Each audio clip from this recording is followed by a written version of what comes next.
Hello, and welcome to video number 22 in the Mega Man series.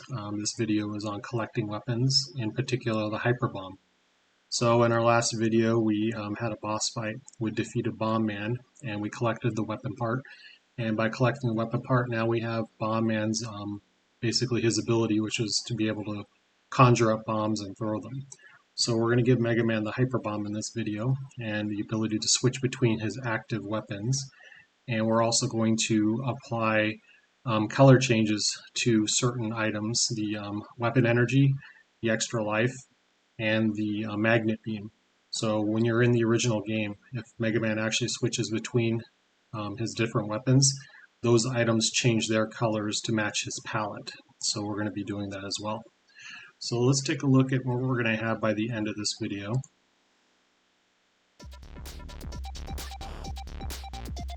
And so what I've done is I've changed the screwdrivers to drop big weapon energies. I've also tied in the S key on the keyboard to switch between our active weapons. So if I press S, the only active weapon that I have right now is just my Mega Buster. So I'm just going to go over here, kill that guy, and then we can see that our magnet beam is the default blue color to match, and that will be changing when we have another weapon. So I'm going to collect that, and so what I'm going to do after I get rid of him is, if we take a look at our player, we had created a weapon data structure in one of the many videos back, and now we're going to be making use of that. So we have our weapon, our Mega Buster here, and now since we collected, the magnet beam is now enabled. So if I press S on the keyboard, you can see I can switch, and now I have the magnet beam energy bar here. So I can switch, and those are my only two that I have active. And what I'm going to do is I'm going to skip going to defeat BombMan. I'm going to pretend like we beat him, and I'm going to enable the Hyperbomb. So if I press the S now, there's my Hyperbomb. And so I'm going to throw my bomb, and it'll explode, and then I can jump and throw bombs. And so what we're going to do is we'll just stop it and start it one more time. Skip these, put these back on. I'm going to switch over to, let's just do this. And I'm going to switch, and you can see that the energy is matching the palette of whatever Mega Man changes to. And then I'm going to switch over here, and you can see the magnet beam does it as well. What I will also do is we're going to go into our prefabs, into our items, and we're going to drop in the extra life, and then you can see that that switches as well to match. And what we'll do is we're going to see our bomb destroy an enemy. So we'll stop there, and that's basically what we're going to have by the end of this video. So let's get started. Alright, we're back. So in the last video I kept mentioning how I was going to show you the alternate way of dropping the weapon part, and I forgot to do it. So we're going to do that first in this video. So the alternate method, if we go over into our main scene script here in the beginning of the start, I had these two ways to collect the weapon part. One was based off the item scripts, basically bonus item event, and the other was off the enemy controller. So what we're going to do is we're going to switch this around to see how we can do that. So we're going to uncomment this one and comment this one out. And then down at the bottom in our boss defeated function here, you can comment out where the weapon part that's part of the scene and not part of the enemy gets activated. So we don't want that, so it drops two of them. So we're going to comment that out, and then back over in the actual scene, go to BombMan, and if you go down to the enemy controller script, put his bonus item to a weapon part, and the color, you can just make it orange or anything just to see this as an example. And so we're going to run this. And I'm just going to skip ahead real quick with the W. And let's do this so we don't have to spend too much time on him. Just change your bullet damage to 28 so you can just kill him with one shot. And then we're going to go over, let this play in.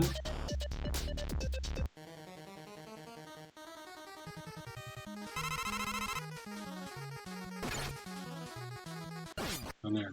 So he explodes, and wherever he exploded, basically the weapon part's there. And normally it would have dropped through the sky. So we collect that, but that's basically how you do it the alternate way. But I settled on the other way where I like it to fall out of the sky. So we just have it as a separate game object in the scene that's just deactivated to start. So let's change all that back. And then we'll move on to this tutorial.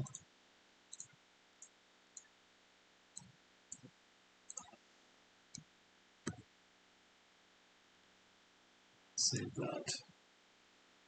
Alright, so in this tutorial we're basically starting off with our last project, which is the boss fight. So in this one we have some changes that we need to make to have our some of our bonus items like the weapon energy and the extra life and the magnet beam. We're going to have to alter the sprite sheet so it uses those shades of gray. So for the color swap component, like we did with Mega Man himself. And in Mega Man, we're going to create a couple new animations for him to be able to throw the bomb. And we're going to make some tweaks to the bomb script itself and some other properties. So there's a lot of changes in this video. And what we're going to end up actually doing is we're going to start with all the code first, all those changes, and then we can come back to the actual project and make changes to our objects, because some of the code will reflect changes for the objects, and it won't be there unless we do the code first. So we're going to go over to Visual Studio, and first thing we're going to do is we're going to look at the bullet script. There's a change that I want to make in there. And so first is we're going to go to bullet script. So over on line roughly 83 here in our bullet direction, if we look at currently what we use is in the shoot function, I flip the sprite. I don't want to do that anymore. We're going to flip the transform, so like we do with the enemies and the player and everything else. So we're just going to get rid of that line. And then from there, we're going to take this bit of code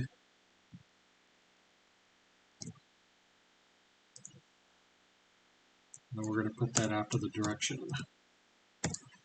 So all we're doing here is we're going to check the X, and if the X is positive, then we're going to flip it because we know that the bullet faces a certain direction, so this will basically go the opposite direction for the highlight on the bullet. So that's the only change that we're going to be making in the bullet script. The next change we're going to do is going to be inside the bomb script itself. So we're going to go over to the bomb script. And the bomb script, if we go back up to the top, after having toyed around with the testing and everything, I think 3 seconds ended up a little bit too long for the explode delay. So we're actually going to change that to 2 seconds instead. And then after that, we're going to come down here to the start.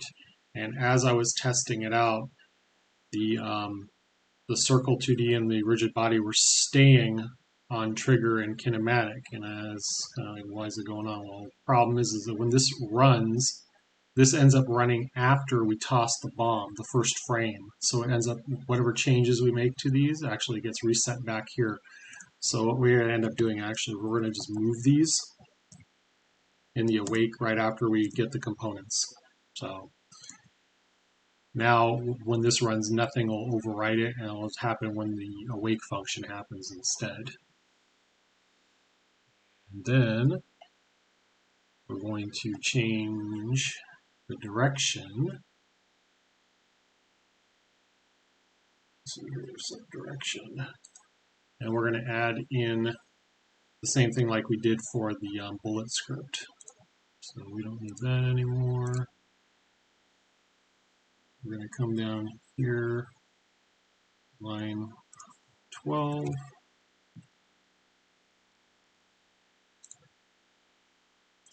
We're going to drop that there. So same thing, depending on the direction that the bomb is going to be going, we're going to flip the transform to basically flip the sprite along with it. So by default, I forgot which direction the bomb is facing the sprite. So we'll just have it go the right direction based off which way Mega Man's going to be throwing it. And then the next part is going to be down in the launch function. So down here, I don't know, I could have swore that this worked when I first tested out, but this target position not equal null doesn't work whatsoever. So what we're going to end up doing is we're going to just take that out, and we're going to use a variable, or actually a parameter called calculate launch. It's going to be a bool. And so up here, we're just going to put bool calculate launch, and we're going to default it to true. So we're going to save that. So what we'll do is when we call the launch, if we don't pass it anything, it's going to default to true. And if we calculate it, that assumes that it's BombMan throwing it, and it'll do all this stuff here. But otherwise, if it's Mega Man, we'll pass it as a false, and then it'll use whatever velocity we determine, and then the direction and the add force and stuff like that. So that's the change for the script. So those are the only changes that we're going to be doing for the bomb script. The next one we're going to change is going to be inside of the enemy controller. Let's see, where's that? So inside of the enemy controller, we're going to go down to here actually. And as I was trying this out, when the bomb touches any of the enemies, even though there's no damage, it's still, like especially the BombMan, it triggers his flashing event. So what we're going to do is we're going to wrap this in another if. So let me just get that real quick. Somebody said it's on line 93. So we're just going to take this inside of the is, the invincible part. Just going to copy that.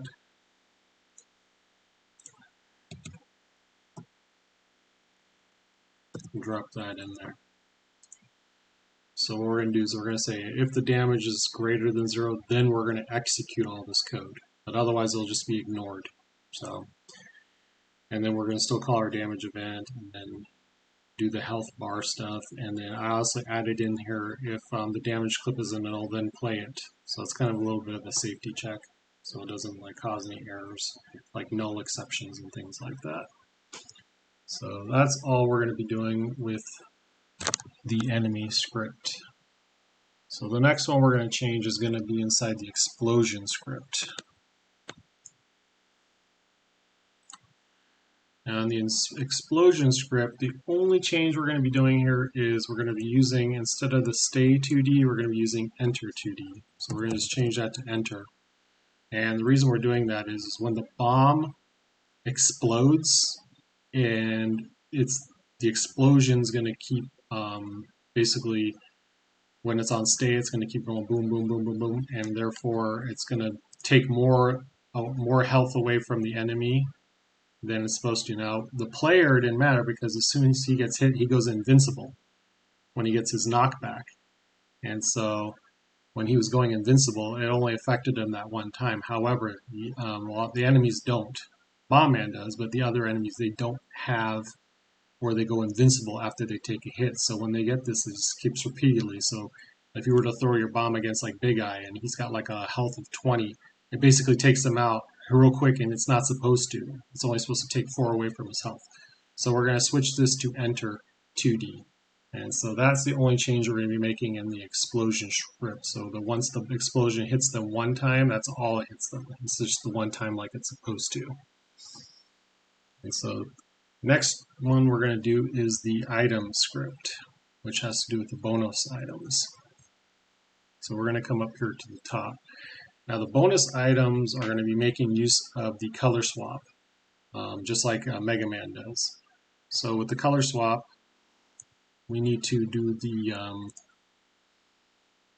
we need a handle to the component, and we're going to use that swap index. And we're using the same colors that we used with Mega Man. So these are all red channels, so 64 on the, we make them all gray, but it's just the color swap looks at the red channel. So we're going to do 64, 128 as well. So what we're going to do is after here, we're going to drop those in. So we have our handle, and then what we need is access to it, which is going to be down here in start. So in start, we're going to copy that. We're going to put that here at start, save that. So we get a handle to our color swap component, and we're going to be calling this function we haven't put in there yet called set color palette. So it defaults the palette for the item. And that is going to be down here, which we will add another line. And we're going to come into here. So this is the color palette. So we're going to copy all this, and I'll explain all this.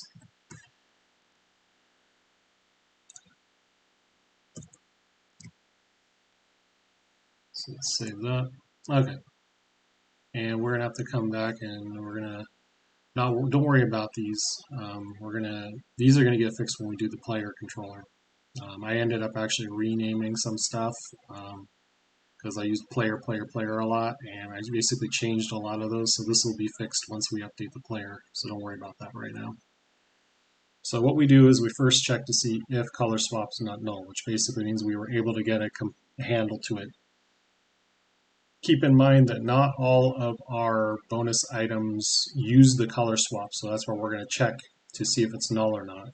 So the ones that are not null are the ones that end up using it. So what we're going to do once we know that it's not null, so that means that the actual item has that component attached to it, is we're going to default it to the blue for the Mega Buster and Magnet Beam, which we can override with the other weapons. But we're going to default it to blue. And so what we're going to do is we're going to look for the player because we need to know the player's color scheme. And that's how it's going to determine what color it needs to be because it's based off the player. So if the player is not null, which it shouldn't be because the game should still be running, but if it's not, then he must have died or he's not in the scene for some reason. So we're going to switch on the player weapon, which is set over in the player controller.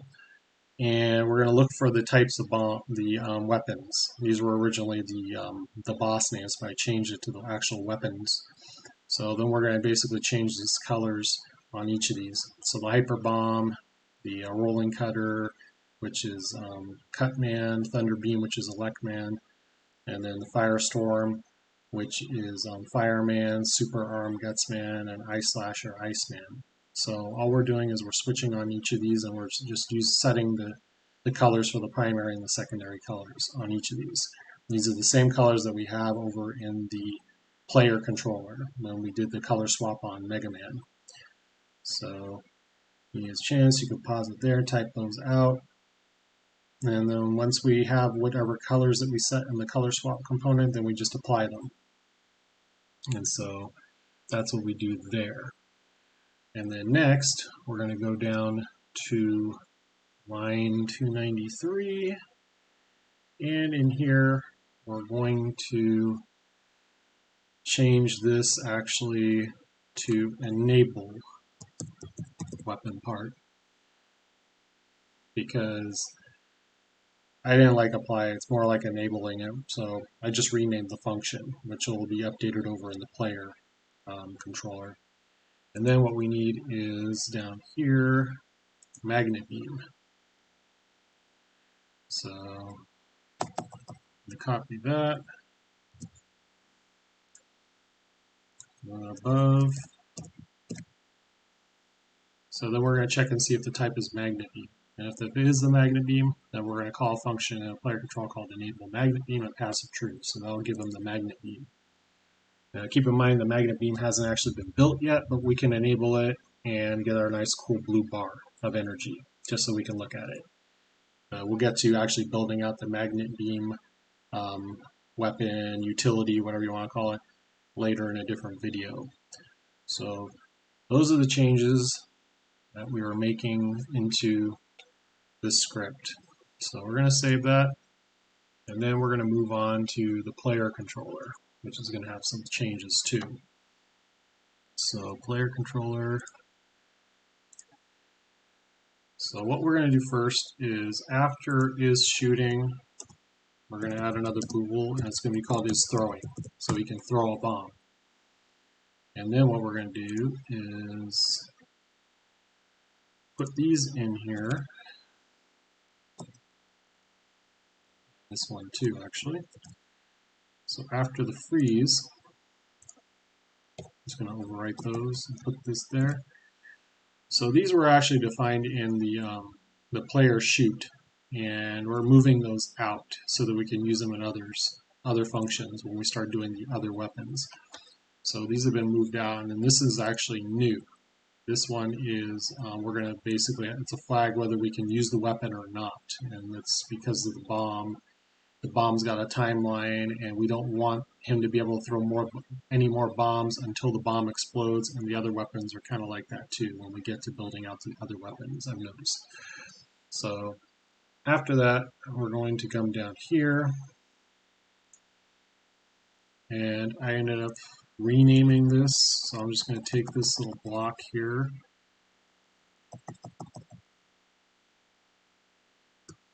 Let's copy that. So we're going to overwrite all this.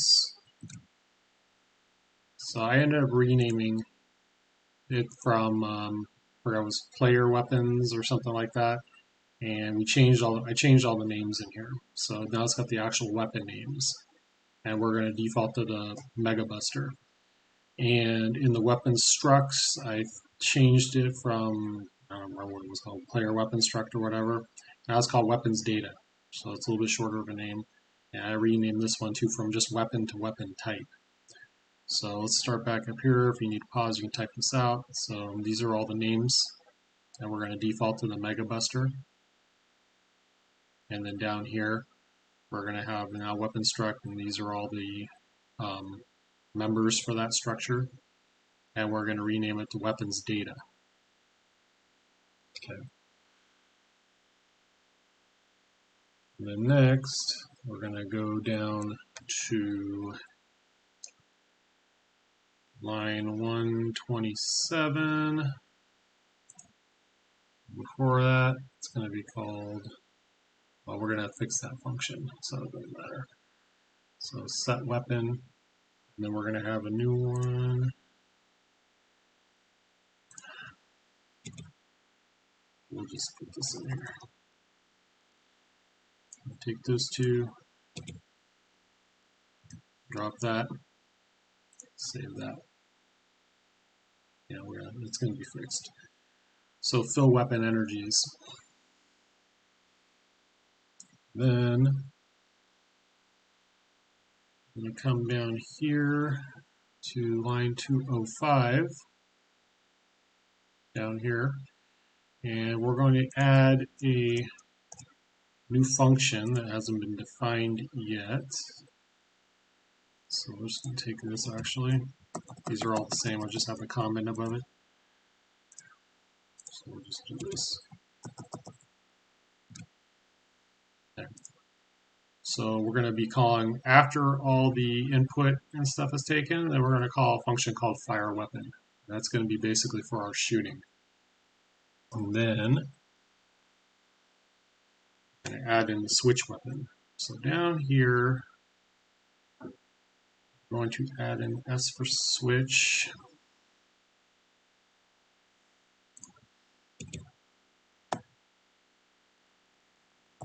I also changed the teleport, so I just commented extra stuff out.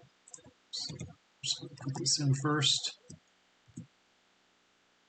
Okay, so save that. So when we press the S key, we don't have switch weapon yet, but we will, and then we'll see how that works. But when we press the S key, and obviously when we get to the selection of the weapon from hitting like the pause button or whatever other key, and it pops up on the screen and you see which weapons you have and the current energy levels for each of them. When we build that out, then we'll get rid of this. But for right now, to be able to switch between them, we're just going to use the S key on the keyboard. And so what we're going to do is, since we know this is an enum, we're going to get the current integer value of that and store it in this variable called next weapon. And then we're going to get the length or however many items are in that weapons data array. So that'll be considered max weapons. And so what we're going to do is we're just going to do a while loop, and we're going to stay in that while loop and until certain conditions are met. And so what we're going to do is we're going to increment next weapon. So whatever current weapon number on, we're going to go up one, and we're going to make sure that we're going to see if it is over the boundary of the maximum size of the array. If it is, then we're going to loop back to the beginning of the array, so we're going to set it back to 0. And then whatever current index that we're on, we're going to see if that weapon is enabled.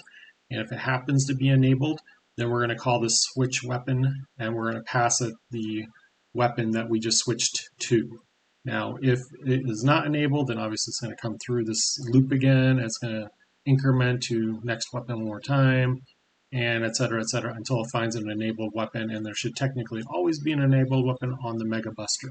And if it's not enabled, then we're probably going to get stuck in here indefinitely. That's not good. And then we just debug a log out. This is called switch weapon. So. And then down here, I just disabled the set weapon that we're using enums just for testing on the teleport. And then I commented this can use weapon again, which we actually have not defined yet. I was just using this as testing, but we'll get to that function. And I took this out as well because I was just doing everything with the T key at first. So we'll get to that later, defining that function. And then next, what we're going to do is we're going to copy not the shoot input, we're going to get to, actually, yeah, we are going to do the shoot input. So shoot input, we're actually going to get rid of this. This is going to be gone because we moved these variables outside into the top of the class, so we're going to get rid of that. And then all this shoot code that we have, if you want, you can actually copy and paste this entire function and save it because you're basically going to move all this stuff out. I'm just deleting it. So then all this stuff that's in here, you're going to nuke it. So our shoot input is strictly looking for just grabbing the keyboard data, and that's it. And then we're going to go into this player movement. Now down in player movement, what we're going to do is we're going to have, let's just take everything that's in here and we'll see what the differences are. So let's copy that, player movement, let's just get rid of everything. We're going to replace everything that's in the function.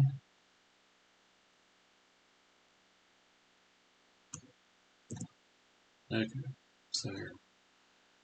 Let's go back up to the top of this. Okay, so what we do is we introduce a new variable inside this function. It's going to be called speed. We're going to initialize it to whatever our move speed is on the player. And the reason we're doing this is when BombMan happens to be running and he throws the bomb, he actually stops and throws, and then after that little sequence is done of him throwing, then he starts moving again. So what we're going to do is we're going to basically, instead of messing around with our original move speed, we're just going to have this temporary move speed, and whenever we see that we want to throw something, we're going to alter the speed. So down here, we're going to come down here, and originally it was if is shooting and then else. Well, we added in between there, we have an else if. So we're going to say if he's shooting, play that animation. Else if he's throwing, we're going to play our throw animation, which we haven't created yet, but we're going to after we're done with the code. And we're going to set the speed to 0 so that he halts. So as he's running, he halts, throws. After that sequence is done, then he can move again. So that's what we're doing here. And then all we do down here, instead of it being move speed, which it originally was, we just use the variable speed that we are altering. Now down here on when he's moving left, it's the same thing. So if he's shooting, play the shoot. Otherwise, if he's throwing, 0 out the speed, just play the throw animation. And then otherwise he's running. And then we just use speed again for our velocity vector. And then down here, if there's no movement, and there's obviously no need to mess around with the speed variable because he's not moving anyway. And so we just do have the else if is throwing, and we play the throw animation. And this is already the same, it's already set to 0. There's nothing different there other than this block right there in the middle. And then down here, if he's about to jump, he's jumping, so then we're going to play our jump throw animation. So we're actually creating two animations. We're going to have a throw animation and a jump throw animation. So else, if he's throwing, then we play that. And otherwise, the rest of this is all the same. And if he's not grounded, then basically means he's up in the air, same thing. So he's going to show the is throwing animation, and we're going to play jump throw. So those are the only changes that we have inside of the player movement. So then next, let's see what's next. Set weapon types. So set weapons. So here, I originally called it player weapons. Well, now it's going to be called weapon types with weapon. So that should solve one of the problems up top. And then down here, what we're going to do is, see then when we rename the structure, so what I'm going to do is, I'm just going to copy from here down. Actually, no, it's going to be hard for you to see, so let's just copy that. Those are the problems, so I'm going to paste that. So it's going to be called weapons data instead. And it's going to be weapons data, and there is no default. The default is the Mega Buster. Actually, I take that back. It's not weapon type. Oops. Wrong variable name. Actually, that's what we want. So Mega Buster. And then this is the same, but it's going to be the magnet beam. And this is actually different. This is going to be, what does BombMan have? He has the Hyperbomb because we renamed them from the enemy names to the actual weapon names. And then we have Cutman. And Cutman has what? A rolling cutter. And then Electman, he has the Thunder Beam. And then Fireman has Firestorm. And then Gutsman has the Super Arm. And Iceman has the Ice Slasher. So let's save all that. So that should be all the changes that we need for our set weapon function. And so now what we need is the other function, which is actually to switch the weapon. So let's come over to this. So switch weapon, let's copy that. We make it public so that when we, hold on, let me just drop it in first. Okay. We make it public so that the game manager, for instance, once we have that little screen where we can switch between our weapons, it can call this and just pass the weapon that they end up choosing. So that's why we make it public. And now I haven't actually fully tested this out yet because it hasn't been built. But at the moment, I don't see why it would not work. So here, what we do is we pass the weapon type that we want to switch to. So we call our function above here called set weapon, which changes our color scheme and our energy bars and stuff like that. We call the teleport, so he does his teleport boop boop as he's on the ground. And then we call this function that we haven't defined yet called can use weapon again. So we reset this, and all that is a bool, so we set it to true. So it's always initially true. And down here, we're going to call a function that we haven't defined yet over in the game manager. It's called set bonus items color palette. And all this really does is when we get to it, it's just going to search for all the bonus items in the scene, and it's going to tell all of them to update their palettes. So the only ones that will effectively update their palettes because they don't have a color swap value that's not null is going to be the extra lives, the weapon container, or the weapon energies, and the magnet beam. Those are the only ones that are going to update. And so that's all that what switch weapon does. So then what we need is another one after that, which is called fire weapon. And this is where we broke out our shooting, our player shoot input. And we'll get to that after. So what we're going to do is we're going to drop this in. So this is fire weapon, which is called in the update loop. And what this is going to do is we're going to see what weapon we're on, and we're going to call the weapon that we want to shoot from. So right now we only have the two. One's going to be the Mega Buster, which is our default weapon that we've already been using for this entire series so far, and then we're going to be able to throw the Hyperbomb. And so with the Hyperbomb, so that's how we can switch. That's how we're going to switch. And as we build out the other weapons, we will have a function for each of those, and we will be dropping those in one by one. And so next thing that we're going to do is we're going to drop in our Mega Buster function. So the Mega Buster function, if you copied it like I asked you to at the beginning, or you can type it back out with the Hyperbomb after that. So we're going to drop in the Mega Buster. The Mega Buster is exactly the same thing that we had before, except before they had like floats in front of these because they were local variables. But now, since they're at the top of the class now, we took out the float, and then we just do the same thing. We initialize them to 0. So this is all the same. There's nothing different here. So shoot the shoot bullet function. I can't remember. I think there might be change to this. I'm not sure. When we get down to that area, then we'll find out. Otherwise, this is all the same. The next part is the actual Hyperbomb function. So let's copy, that's not the end of it, Hyperbomb is down here. So we're going to drop in the Hyperbomb function. Okay, Hyperbomb. So we make use of those same variables that we have at the top of the class for how long the shoot is. Well, this is more like how long his throw is, but we're not going to rename them. And then the release time length and stuff like that, which I don't think.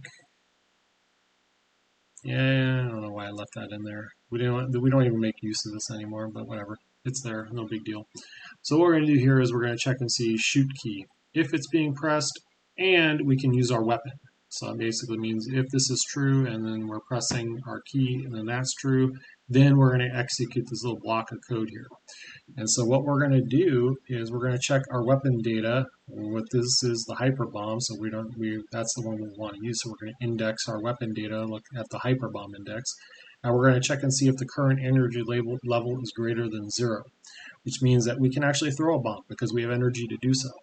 So if it's greater than 0, what we're going to do is we're going to set is throwing to true, which should update our animations. So that he's going to show his throwing animation, his jump throw animation. We're going to set can use weapon to false, which means this can't be done again even if the key is down. So this only happens one time until we say that we can do it again. And we're going to set our shoot time. And then what we do down here is we're going to invoke another function called set throw bomb, and that's going to be 0.1 seconds later. And then what we're going to do is we're going to call these two functions here called spend weapon energy for the Hyperbomb and refresh weapon energy bar for the Hyperbomb, which basically means when we spend it, we want to deduct from our current energy however much the cost of that energy is, so it updates our bar. And then the refresh basically just whatever the current values are, it refreshes the bar and changes how many little meters disappear or go up and stuff like that. In this case, it'll be deducting from the meter. And if we are throwing, which means that it's still active, we're going to see how long it is, and we want this throwing to only happen for 1/4 of a second. So it's going to stay running for 1/4 of a second, and then when his throwing is false, then it won't show the throwing animation anymore. So we control how long his throw animation is through this function, and we do 1/4 of a second. So then we're going to come down and we're going to apply weapon energy.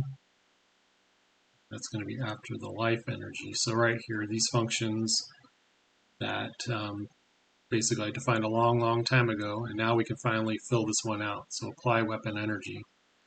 So we're going to come down here, that's life, and this, so apply weapon energy, and add weapon energy. So let's copy those two.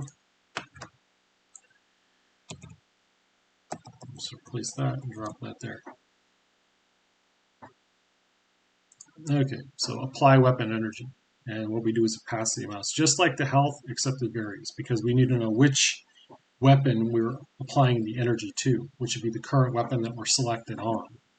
So we don't want it to just apply energy to all our weapons. We only want it to apply energy to the one that we're using. So if it happens to be on the Hyperbomb and we collect the energy and it's, where we can actually add it, then it'll do it. So this is very much similar to the one up here that we have for the health, except we just determine which weapon and what energy level and et cetera down here. So, and then we call this coroutine to do the animation of adding on the weapon energy, which is the difference between our the max and what we have and what we can collect. So if it's a small energy versus a large energy. So then in here, this is very much similar to the add life coroutine, except we're doing it for the weapon energy. So same deal, it's all the same, except it's just more indexes. And the reason I shorten it up by basically capturing the current player weapon and just putting in this little small variable index so it doesn't stretch this all out. So that's basically how you add on the weapon energy. So the next one we're going to do is the fill weapon energies. So let's go get that. So we're going to copy the fill weapon energies. And because these all got renamed, just going to drop it on top. So all you're doing is you're renaming those to weapons data instead of player weapon structs or whatever I ended up calling it. And then next we're going to do the magnet beam. Actually, let's just take both of these. No, we'll just do the magnet beam first. So let's copy that. We're going to drop that in after fill weapon energies. So enable magnet beam. So all it is true or false. So you can actually technically turn off the magnet beam if you wanted by passing this false. But in our game right now, we're passing it true so we can enable it. So as soon as it's touched, it's enabled and we can make use of it, but we don't actually have anything to be able to make use of yet because we have to actually build out the actual weapon's use, which we'll get to in a later video. So all this is we're going to index the magnet beam of the enum and then the weapons data array, and we're just going to pass it enabled. And if we pass it true, then it'll turn on the enabled, otherwise it'll be false and we'll disable it, which we don't want to do because once we get it, we should want to keep it. And then the next part is going to be enable weapon part, which I originally named it apply, but now it's going to be called enable. And in here, it's just a bunch of index changes. So what I'm going to do is just copy this. And instead of player weapon structs, it's going to be called weapons data, I mean. This, and this. And then instead of it being player weapons, it was called weapon types. Copy that. Oh, that's a magnet beam. Drop that, drop that, drop that, drop that, drop that, and drop that.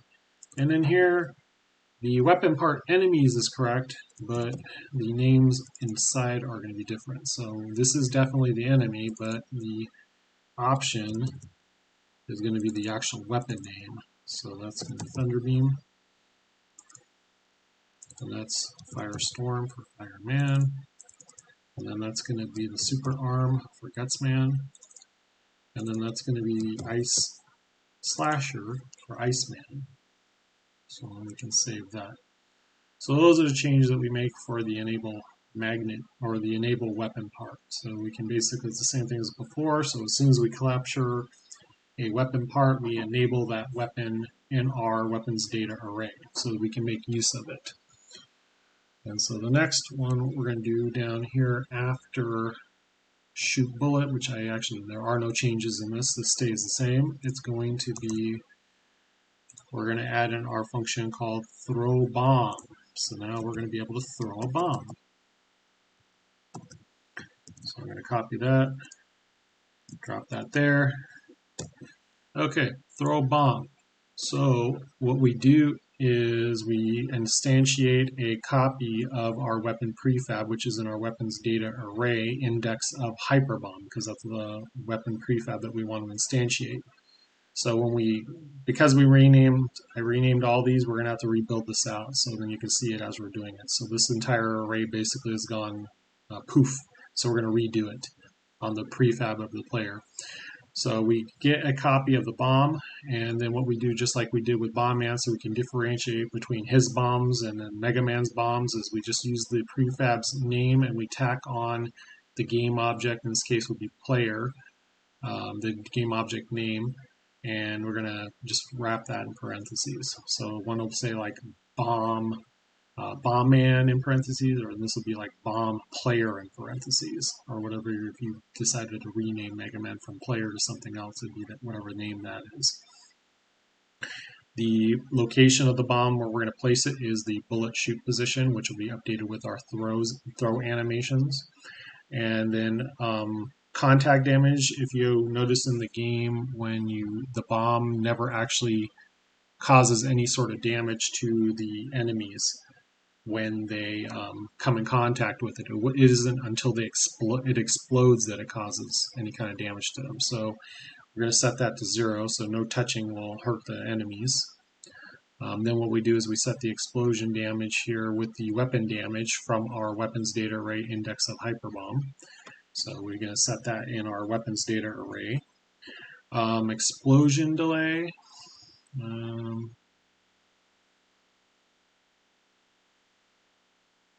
Yeah, explosion delay. I have it at 3 seconds. Oh, that's the explosion. Never mind. I was thinking of the other one. Yeah, so the explosion delay will remove itself after 3 seconds, giving it the animation of time to play out. And then we're looking to collide with the enemies only, not ourselves. And then set in the direction, so if we're facing right, we're going to use vector 2.right, otherwise vector 2.left because we're throwing left. And inside of the set direction, it'll reflect flipping the bomb's transform on the appropriate direction so that the bomb faces the right way. And then here what we do is we set the velocity and we're hard coding it. I mean, if you want, you can expose this as another variable, but I mean, it's pretty much static for wherever Mega Man's doing.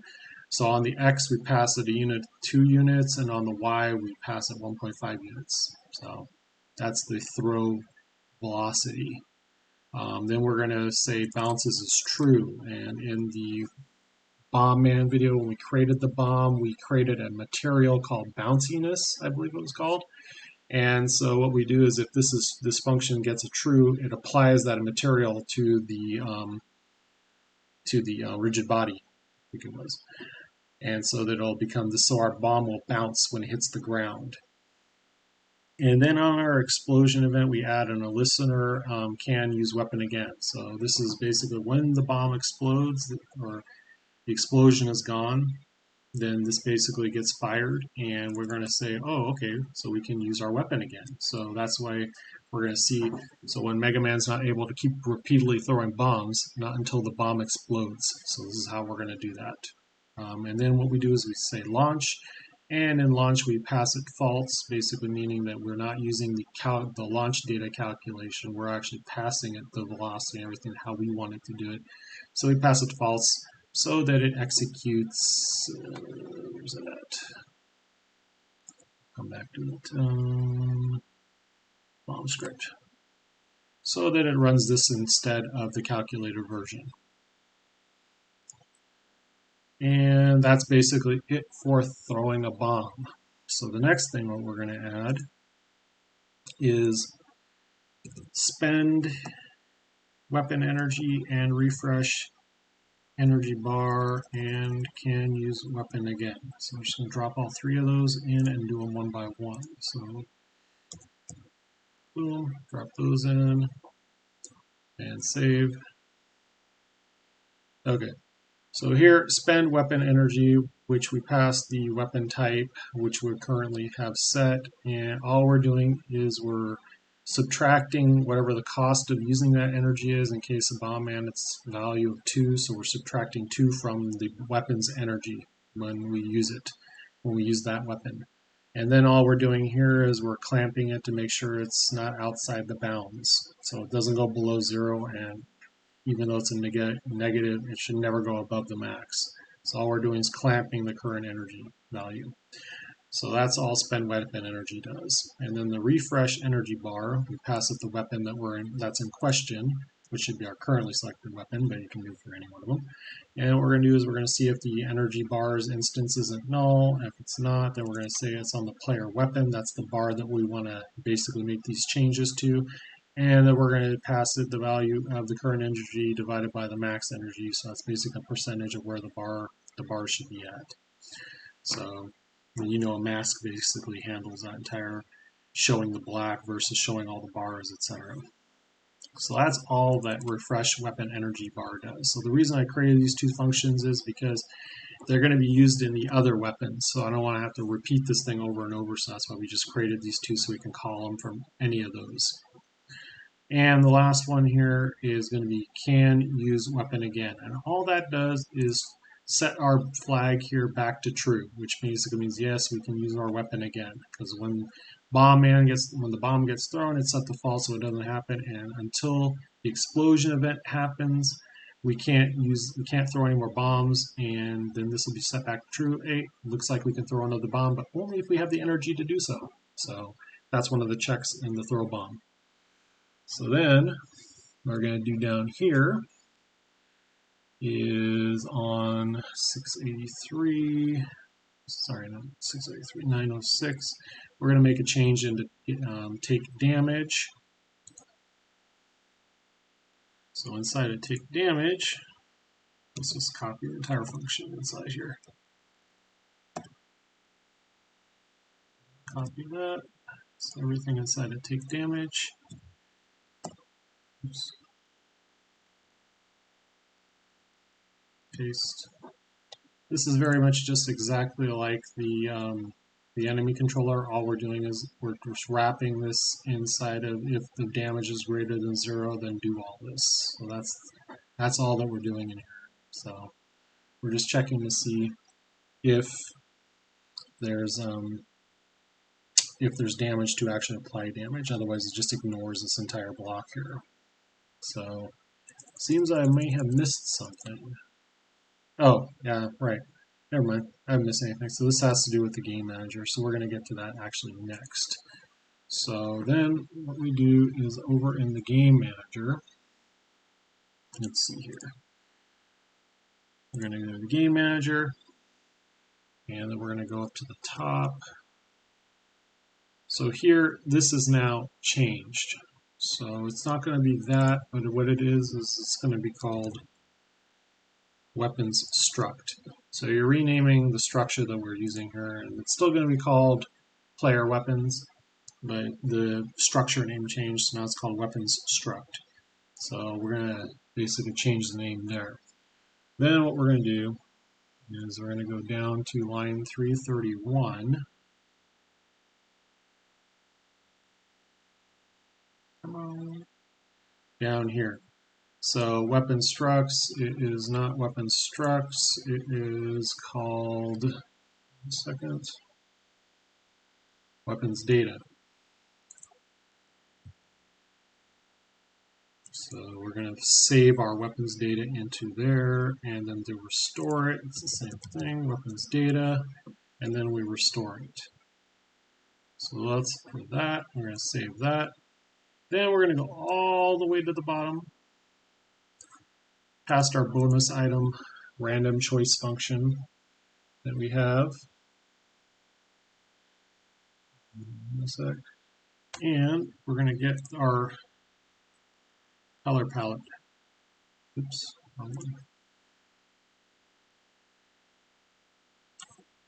We're going to take the color palette, which is public. Copy that. After paste. Okay. So when Mega Man switches his colors in the switch weapon function, it calls this in the game manager. So set bonus item color palette. So whatever Mega Man's color palette is, it's going to basically call this. Inside of here, we're looking for all game objects that have an item script on them, which should be all of our bonus items. And through each of these, we're going to just do a for each loop. And on that item, we're going to call the set color palette function, which basically updates the color palette for that item. which was here, which we had already defined earlier. So that's all that that does. So that's how we update all the game objects that we have on our screen to reflect Mega Man's color palette. So that should take care of all the errors. Everything should now be accounted for. There should be no issues on anything. Single player is okay now, bullet script. So what we're going to do is we're going to go back over to our actual project, and we're going to have to make some changes in a lot of the game objects and things like that. Alright, so we're going to get this, we're going to move this out of the way first. So the first thing we're going to do is we're going to define those new animations for the player. So we're going to go over to player. We need to, it's funny is like I had already created these, I guess, at some point, so we're just going to go through them. But if you don't have them, I guess I was jumping the gun in one of the other videos thinking, oh, I'll be able to get them all in there, but I guess I didn't. So we're going to pretend that these aren't here. So what you're going to do is you're going to right click, you're going to say create, you're going to create an animation, and you're going to call it player throw. And then you're going to right click, create another animation, and then call it player jump throw. And the thing about these is player throw, you're going to put the loop time on, and on the jump throw, you're going to do the same thing. So you're going to put the loop time on that too. And so then what you're going to do is you're going to double click on the player controller and then highlight the throw, go back over there to animator, you're going to right click, and you're going to create state from selected clip if you just had to create them, and it should put in player throw. And then what you're going to do is select the player jump throw one that you created, go over to animator, right click, create state from selected clip, and it should put in the jump throw. So those should be in there for you. So then what you're going to do is you're going to go and highlight your player there, and then you're going to go over to your throw. But before we can do anything in here, we actually have to get the sprites. So save that thought and go over to the graphics.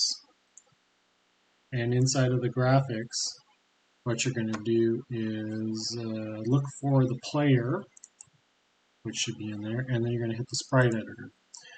So somewhere along the ways, I also, what I ended up doing was I didn't realize it until later, is I actually nuked all these sprites that got auto cut out, kind of nuked them all.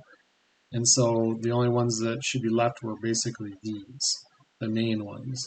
And what we're doing is we're going to be adding this one here, which is third column, fourth row down, and then the seventh column, fourth one down. So this is our throw, and then this is our jump throw. So what you can do is, can't see it really because it's white, but you can draw a line around this one, which looks like this. So draw your box around him, and then what you're going to do is you're going to name that one player throw, player underscore throw, and set the pivot down to the bottom center. And then what you're going to do is this, for this one, you're going to draw your box around him, so there's no gaps or anything like that. And then what you're going to do is you're going to name that one player underscore jump throw, and you're going to set the pivot on that one also down to bottom center. And then you're going to apply your changes. And no, I don't want to make any changes. So you apply your changes, and so when you expand your player, then you should have a jump throw and a plain old throw. So now, with that done, now we can go back over to the player animations. So highlight your player and start with throw. Now I'm going to expand this.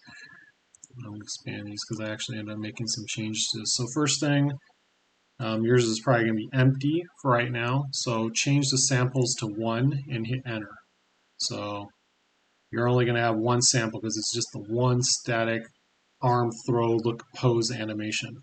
So set that to 1. And then what you're going to do is over in your graphics and your player, look for player throw, and you're going to drag that image into here. And then you should have your player throw in there. And so what you can do is you can set it on preview, and although you can't really see it because this is out of the way, but he's basically all the way up there in the corner. So I'm just going to move that out of the way for right now because I already computed all of these. And so what we're going to do is with it on record, you're going to make changes for the box collider and the offset, the size, and the bullet shoot position. So what you can do is to basically dump these values in here. You can backspace the current value, put something else, backspace, and put it back in. So what we're going to have is an offset of 0 and an offset of 0.12. So 0.12. Our size is going to be 0.13 on the X, and on the Y, it's going to be 0.22. So I'm going to put 0.23 and 0.22. So there. I'll expand that. So now those are our offsets. So we have our offset and our size on the box collider. Now our bullet shoot position, if we expand our player here and click on that, I don't know what the current values were, but what we want is actually going to be 0.09 and then 0.15. So this basically should look like what you have, or what you should see on your screen. So your X offset is going to, or your X and Y offsets for the box collider is 0.012, and then your box collider size is going to be 0.13 and 0.22, and then your bullet shoot position is going to be 0.09 and 0.15. And if we bring this back over so you can see it, basically that's where your bullet shoot position is, and then the box is basically right here around it, like is the front, the foretoe, the side of his face, and then right before his elbow and stuff. So then you can stop recording and you can save those changes. The next one you're going to do is the jump throw. So we're going to select jump throw, and I noticed that when I created this shouldn't be here, so we're going to nuke that. Jump throw, you're going to set the samples to 1, so put a 1 in there and hit enter. And then we're going to expand all these, which is already expanded. So what we're going to do is on the player, we're going to start recording, and you're going to have on the X negative 0.0058, and on the Y you're going to have 0.15. That's for the offset on the box collider. Now on the size of the box collider, you're going to have 0.11, and on the Y you're going to have 0.28. So then you're going to go over to your bullet shoot position, and those are going to change as well. So you're going to have 0.07 on the X and 0.23 on the Y. So with all that set, basically your value should look like this. This is 5/8. That's an 8 kind of cut off there. But this is going to what your values are going to look like, and then you can stop recording and hit save on that. So those are your two animations that you're going to make use of, your throw and your jump throw. So now with the animations done, we're going to take a look at the bonus items graphic. So I'm going to close that. Bonus item graphic, what you can do is you're going to right click and show and explore. If you're on a Mac, I don't know what the option's called. And you're going to basically end up replacing this. So I'm going to open this up real quick. Actually, I don't want to do it in Windows 10 because it looks like junk. And so I'm just going to do it in the Sprite Editor. So this is what it looks like normally. So the default is these already came out the blue. So if we're going to make use of the color swap, we need to make it look like how we did with Mega Man. And we're going to do shades of gray for that. So I'm just going to close that real quick and look at the player so you can see what I'm talking about. So I ended up replacing all the blue in Mega Man, the dark. So this dark gray for the outer, and then the light gray. So this is like the primary color, and this is the secondary color. Excuse me. We're going to be doing the same thing for the bonus items. So I'm going to go over to our graphics folder here, and I've already taken the time to basically do all the gray stuff. So what you can do is go into the description of the video, look at the GitHub project, look for project 22, go into the assets and graphics folder, and then you'll find that same thing that you can download it and replace it in your project. Unless you want to open up in something like GIMP or another paint program and do all the gray stuff yourself. So I'm going to copy that, and then I'm going to replace it. And yes. So now, if I go in here and look at my bonus items and hit the Sprite Editor, now these are all gray. So this is now, these are not part of the original game as far as I know. I don't think they are, but I just made them gray just in case if you were doing it in your project, then you can use them as well. So like these tanks here, so they can get the color swap applied to them as well if you want. So here's the small weapon energy, and then there's the animation, the frame 1 and frame 2 of the large weapon energy. There's the magnet beam, our power, our life, and then these are kind of like extras. So I just made them gray in case you wanted to use them for yours. So these are all changed up. There's nothing that you have to do with the boxes or dragging sprites or anything like that. All we did was just change the colors in them so they can make use of color swap. So we can X out of that. So that's all that there is to change for that. Next thing what we're going to do is we're going to make some changes to prefabs. First prefabs that we're going to change are actually the effects. So we have the explode effect 1 and explode effect 2. And so right now, I'm just going to open up the first explode effect. Default layer order I set to 10. I want to make it the same as the big explosion, so we're going to set that to 15. So it's on top of everything. So all the explodes are on top of everything.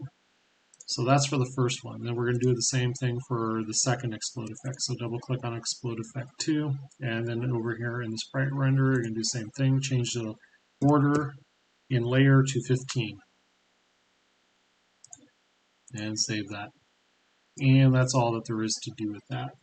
So next thing we're going to do is we're going to make changes to our enemies. And there's only 2 enemies that we're going to make changes to, and it's going to be Blaster and Screwdriver. Now the reason we're doing this is I was trying to get the explosion to destroy the enemy, for whatever reason it wasn't working.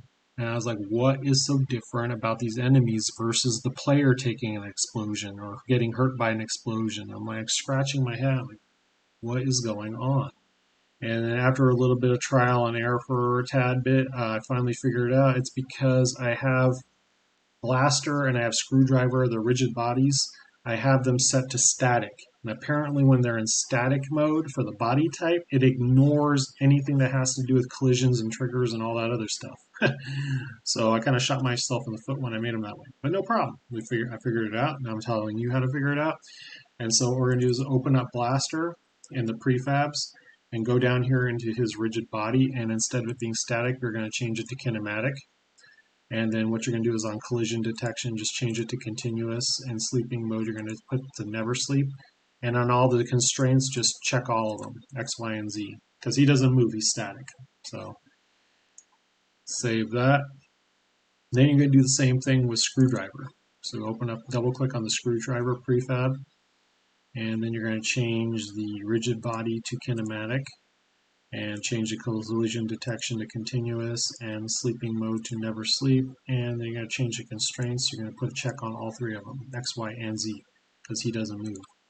And then save that. And then you can back out of there. So now your other enemies will be fine, like Big Eye and everybody else, they were already fine. So they would have taken bomb explosions no problem. But Big Eye or Blaster and Screwdriver would have totally ignored the explosions. Now they won't. Now they're going to be affected by explosions and take that damage like they're supposed to. So those are the changes for the enemy prefabs. The other prefabs they're going to make changes to are now the items.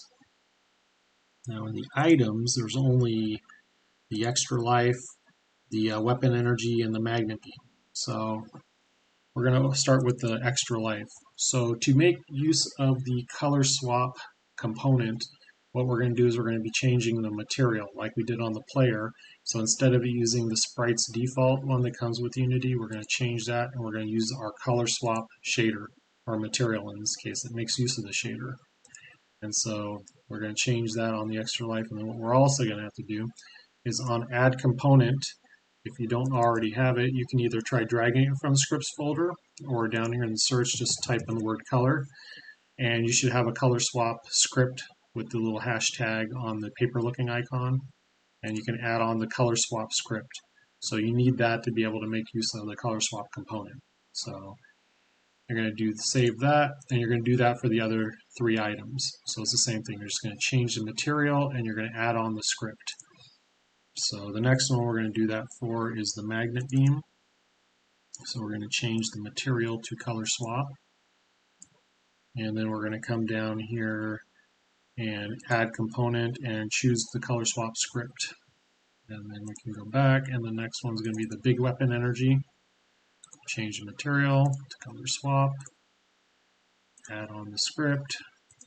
Boom. And then go back, and then we're going to do the same thing for the small weapon energy. Change that to color swap on the material. Sprite renderers material. And then we're going to add on the color swap script. And then back out of that. So there. So those are the changes that we're making to the items. So now they'll be able to be affected by the color swap changes and have their colors dynamically updated when we do it through code. So next thing we're going to do is we're going to fix up the player. So we're going to go over to the player prefab, open him up, and we basically should have lost all of our weapon data, which we did. Now it's at 0. So we're going to rebuild that out. So we're going to change the size of the weapon data array to 8. Hit enter. So now we're going to have our 8 elements here, starting at 0. So our first one is going to be the Mega Buster. And what we're going to do is we're going to set, even though we don't technically make use of this, maybe we will want to later, in case we want to have something happen where, oh no, we can't shoot anymore, you know. So what we'll do is we're going to set these properties up, even though technically we don't end up using them. So the max energy is going to be 28. The cost of using that energy, we're just leaving it 0. And the weapon damage, we're just going to put it at 1, because so it takes off 1 bar for each bullet. And then the weapon prefab, we're going to go over into weapons, and we're going to drag in our bullet prefab. So that's all we're going to do. Oh, and we're going to check off enabled. Mega Buster should always be enabled. So that's the first one we're going to do. Next one we're going to do is we're going to change the type to the magnet beam. And then we're going to say that the maximum energy is 28, and the rest of that stuff we're just going to leave it alone. And then we're going to shrink that back up. And the next one is going to be the Hyperbomb. We're not going to enable it. We're going to defeat BombMan to have it enabled. And maximum energy on that's going to be 28. The cost is going to be 2. The damage it's going to cause is going to be 4. And the prefab is going to be the bomb. Boom. So that's that one. And those 3 we'll leave open, and then we're going to fill all these out. So just copy 28, because that's the only thing we're going to be modifying other than the type. So it was Hyperbomb, and then the next one's Rolling Cutter, maximum energy 28. And the rest of it just leave it the same. So after Rolling Cutter, it's going to be Thunder Beam, max energy 28. And then after Thunder Beam, it's going to be Firestorm 28. And then it's going to be after Firestorm, it's going to be Super Arm, max energy is 28. And the last one's going to be the Ice Slasher, and the max energy is 28. So with all those, you can just shrink those up. When we get to those, we'll expand them and fill them in more later when we actually build out those weapons. And then we can just close up the Rolling Cutter, and we'll just leave these 3 open. Actually, you can close up the Magnum because we don't really have that either. So these are the 2 that we do have, we can make use of, because we actually have all the code set up for those. So then you can get out of the player. So that's setting up the player. Next after that, we're going to be making changes to the actual bomb. So what we're going to do is we're going to double click on the bomb, and before I do that I want to look at the bullet. So what I ended up doing originally is the bullet I had on layer order 5. So it's above certain things, but it's behind the player and stuff like that. So we do the same for the bomb. I think I originally put the bomb at 10, what we're going to do is we're going to change the bomb to 5, so it's just like a bullet.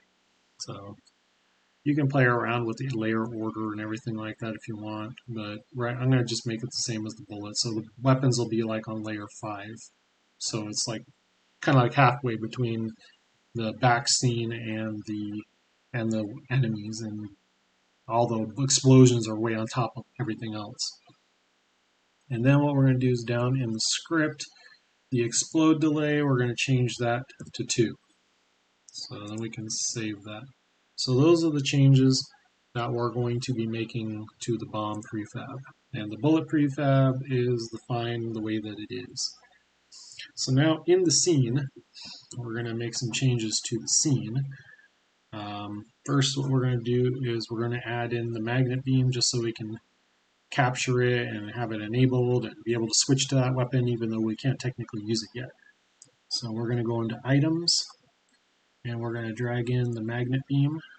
We're going to just put that over here and we're going to change its location.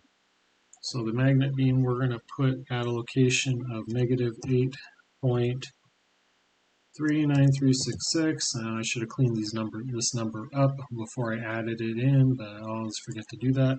And on the Y, we're going to put it at 2.502. Now that's because that's where the ground layer, it lands on the ground and it ends up becoming this number. So that's okay, it's just the X is kind of like big and ugly. So, and that's all we're going to do with that. So magnet beam in the scene, cool. Next thing we're going to do is we're going to change the screwdrivers so that they don't drop the bonus balls. We're going to just have them for now because we want to test this out. We're just going to have them drop big weapon energies.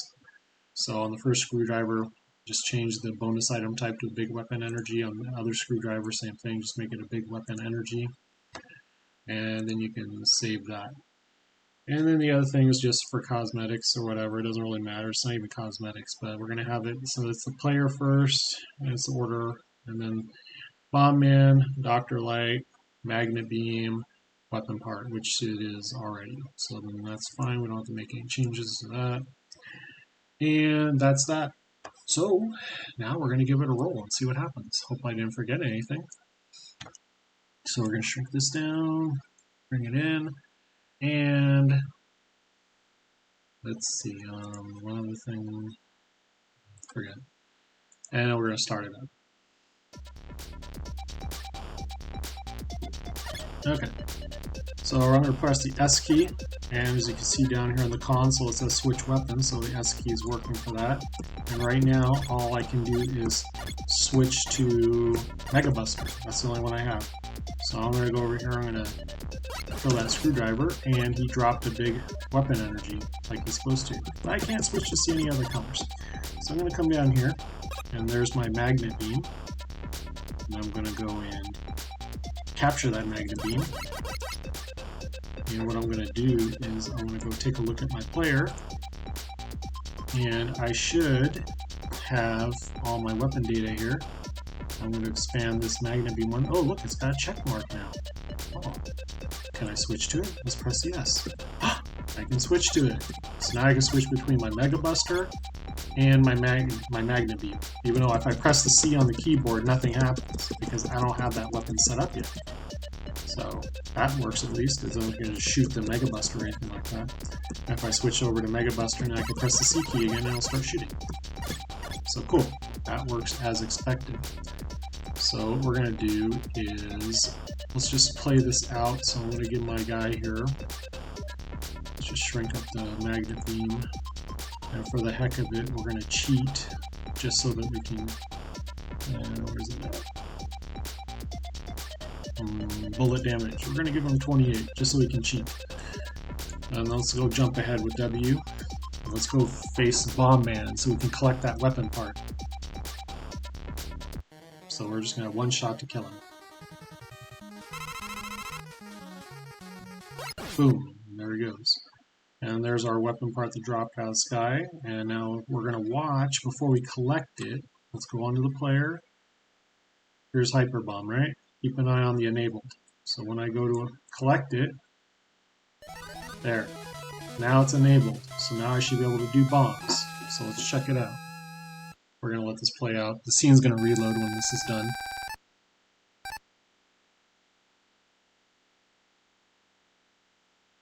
Okay, scene reloads. I should have, if I look at my player,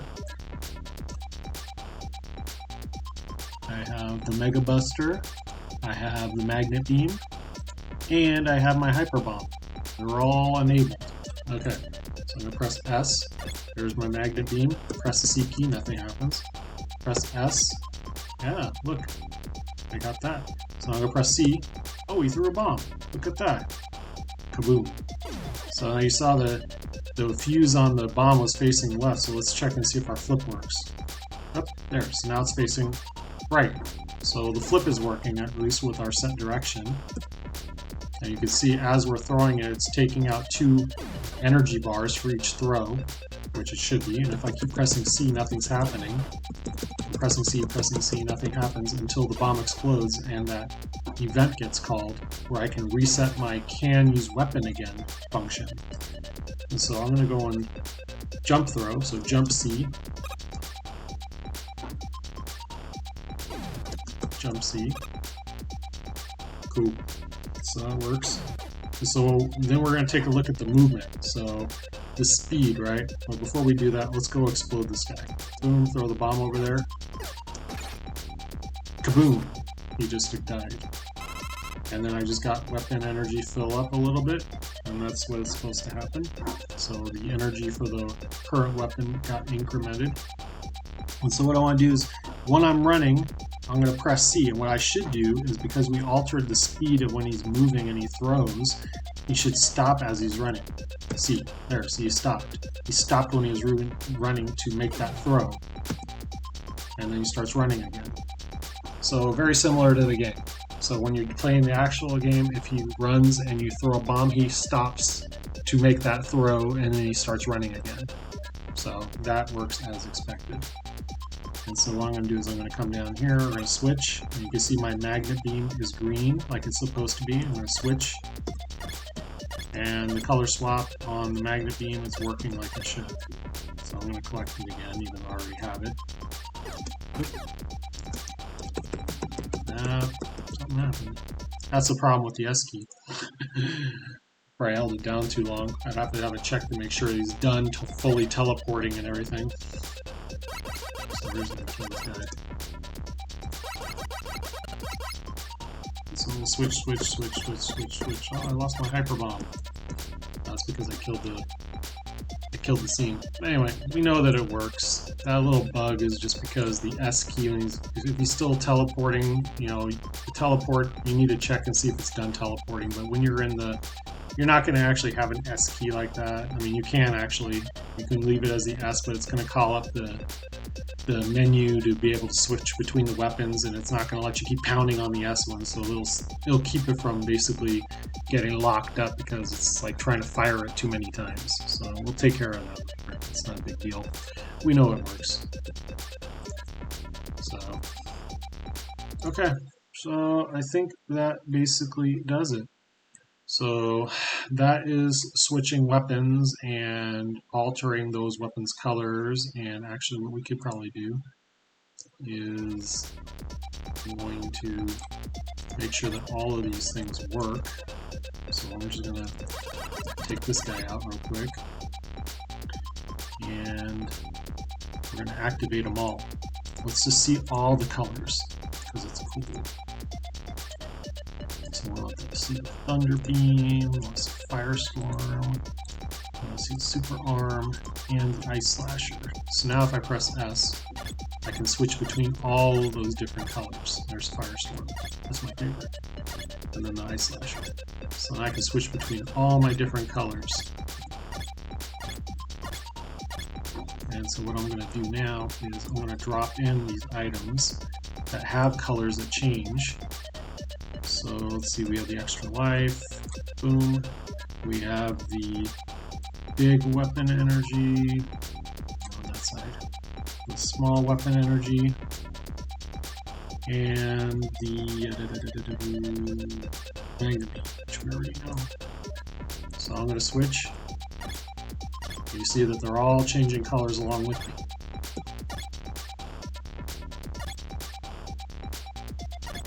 Super Arm, Ice Slasher. Ooh.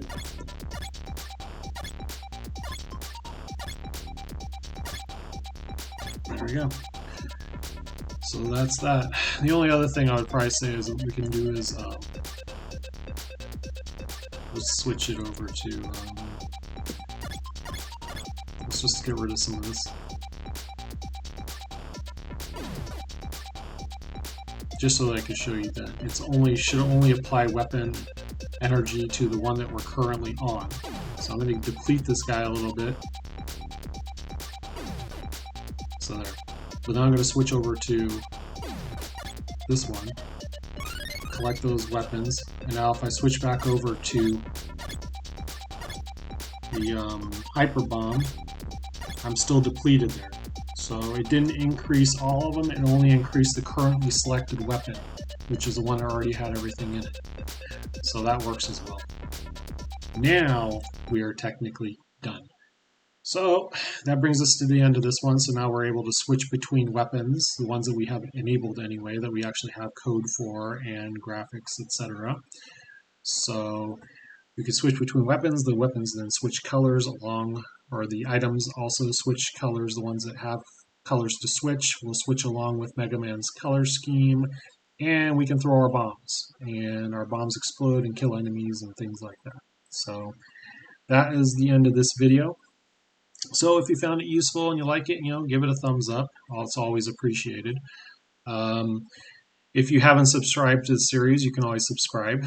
I'm building out Mega Man little by little, and although it might not work in everybody's case, then you can always, see somebody else's channel, I guess.